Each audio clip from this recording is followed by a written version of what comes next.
Joining us now to take us in a direction and better our education when it comes to basketball is President Coach Steve Cleveland. Coach, for the second time this week. You were so good on Monday. I sat in my living room and watched that fire and brimstone take, and I loved every second of it. It was good. We wanted to get you back in for a second time this week. Are you fired up to the same degree? I'm excited about being here. Every time I come with you guys, I am. It just rubs off on me. But Monday was different. Monday was different. Yeah. Monday was different. We got into some things there, and I think that you've continued to follow up that the rest of the week. But you know what? What fires me up is the lack of understanding of people watching this game sometimes and not understanding the dynamics of every team. And obviously, the bottom line is winning and losing. But I love to be able to look at a team or a coaching staff, or whatever the circumstances are, and say, okay, why is this happening? How do you fix it? And so it keeps me in that position to kind of have a coach's mentality, even though I'm not coaching anybody's team. But it's fun to do that. And having done that for about 37 years, it's kind of in my blood. And I'm not real vocal or public with my thoughts, other than the things we might share here on a radio. But no, I love watching the game, and I love kind of breaking it down and figuring out how we can be better. You're coaching BYU Sports Nation.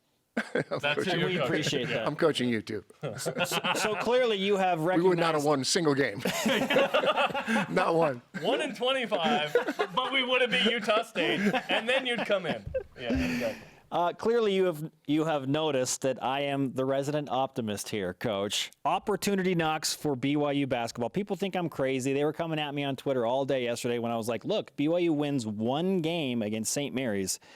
Because of how high they are on the RPI and they're ranked and what that would do, it would put BYU right back in that bubble conversation RPI relevance. Now, you've mentioned, hey, if BYU just holds serve on their home floor, which is a lot to ask, right, against Gonzaga and St. Mary's, man, all of a sudden, all these doors open up. So what do you think about our conversation and the chances that BYU still has to make a run at an at-large bid? I can tell you this from a coach's perspective and a player's perspective. Maybe it's not the fan perspective. If you don't believe that as a fan or a player or as a coach, then you ought to be doing something else. I mean, obviously they have an opportunity. And home, I mean, BYU at home has been amazing.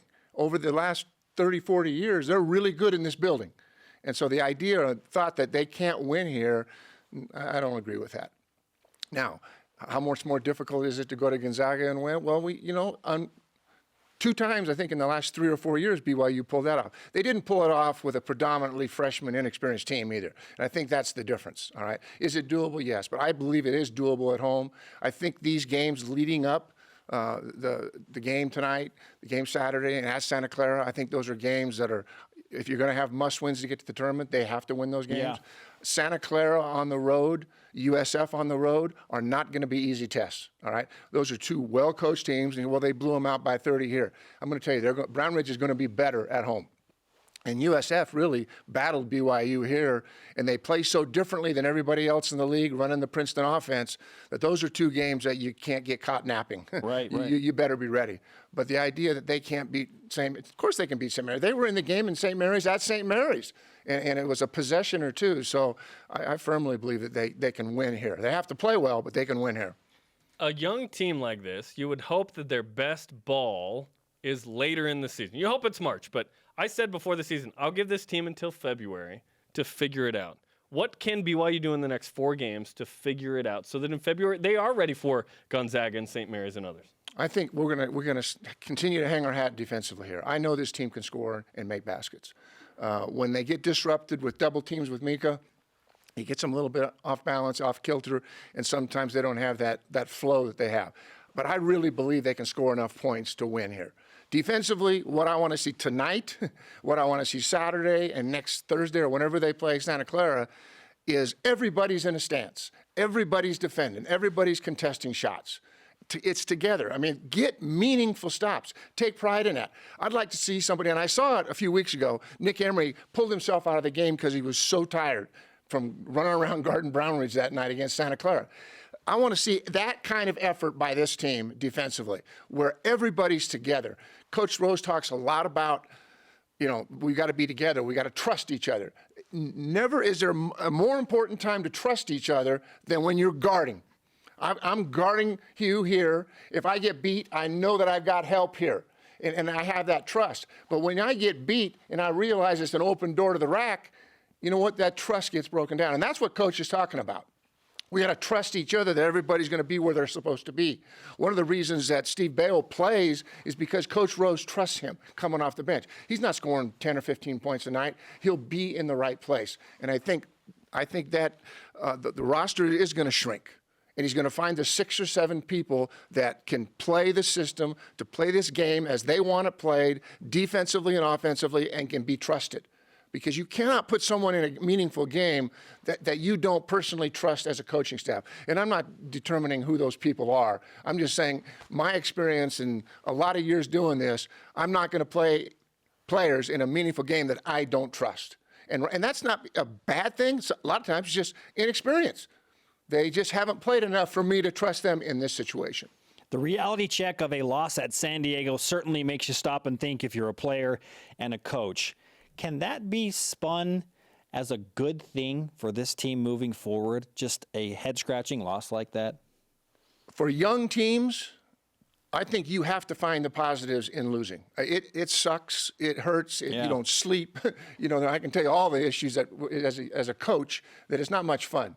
But what it does is it makes you come back and watch more film. It makes you come back and interview players. It makes you come back and get your staff together. Okay, what are we doing? What are we not doing? And so you kind of have an introspection that you don't normally have when you win a ball game. It's nice to win and then correct, but the most meaningful growth of most teams comes after losses.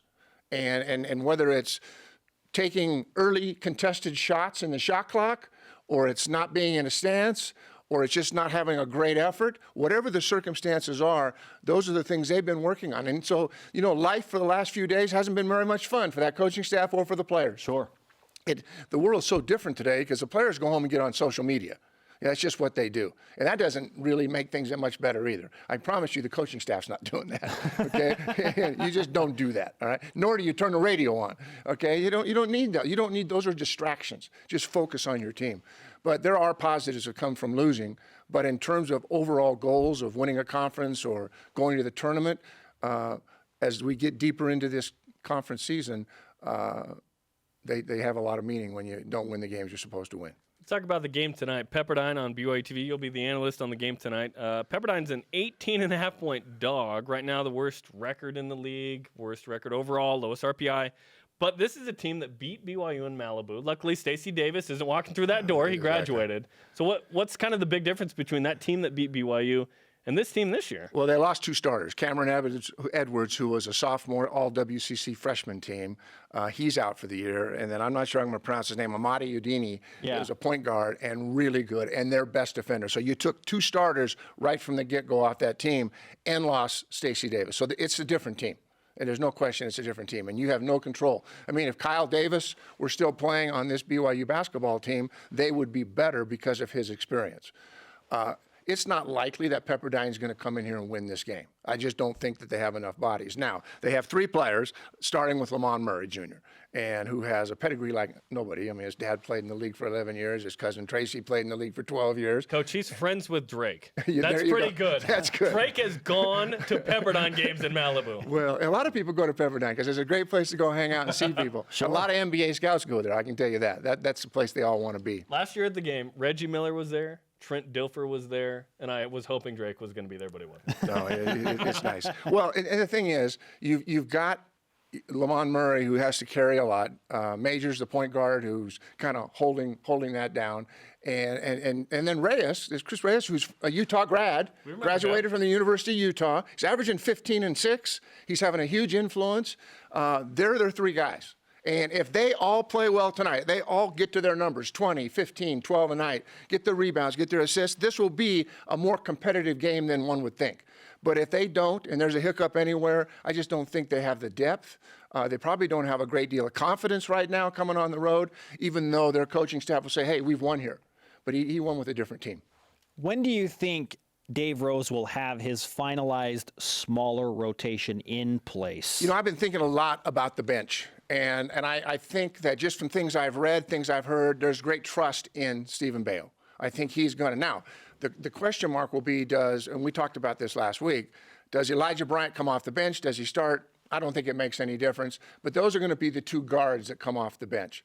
I think defensively against Gonzaga, against St. Mary's, I could see Kaufusi getting into the game because he's a big body and he's fouls to give, and they make him go through them, and he's a big body. But right now, you're putting Braden Shaw in there, who has a good motor, but he can't score. He has to score directly at the basket. He has a hard time going over and through people scoring. All right, Eight's very capable inside, but doesn't have good lift. Isn't a great rebounder, but he's solid and he's making his free throws. So those are the two coming off. Now, the interesting person, the person with the most ceiling, and probably we won't see it, but Dastrup, he can stretch a team. He could make a shot. And I think it's too late in the year for that to happen, but I think you'll see down the road that he's going to have an impact in this program with his ability. So you're talking about two guards and two bigs that will have an opportunity. Now, sometimes foul trouble necessitates you go deeper into your bench. Kobe Leifson I watched him make 9 27-foot threes when I was up doing the St. Mary's game on radio. The guy's got a stroke. I mean, he can flat out shoot it, but he's not quite ready for the lights of St. Mary's and Gonzaga. There's probably not the trust in his ability to defend. He's a great young man, and he's going to be a really good player here, but I don't think physically and athletically he's ready enough to guard at this level. Hope springs eternal, even with the coach. We appreciate the insight. Look forward to hearing more from you tonight on the game. And, as always, bringing it, man. Twice a week, 3 times a week, whatever you can handle. You should see the notes he brings in for this. I have a lot of free time right now. You're waiting for the weather to get better to golf. So exactly. There's no place to play golf right now. You're educating the masses. You're doing us all a favor, Coach. No, it's good. I learned a great deal from you. It's fun to be with you. And I love your message. It is a message of hope. You got to have it. Hope springs eternal. You said we wouldn't win any games. Spencer can actually defend. He's good. Hey, defend, man. Yeah. Shoot the 3, play the D. Let's go. I'll shoot the 3, you play the D.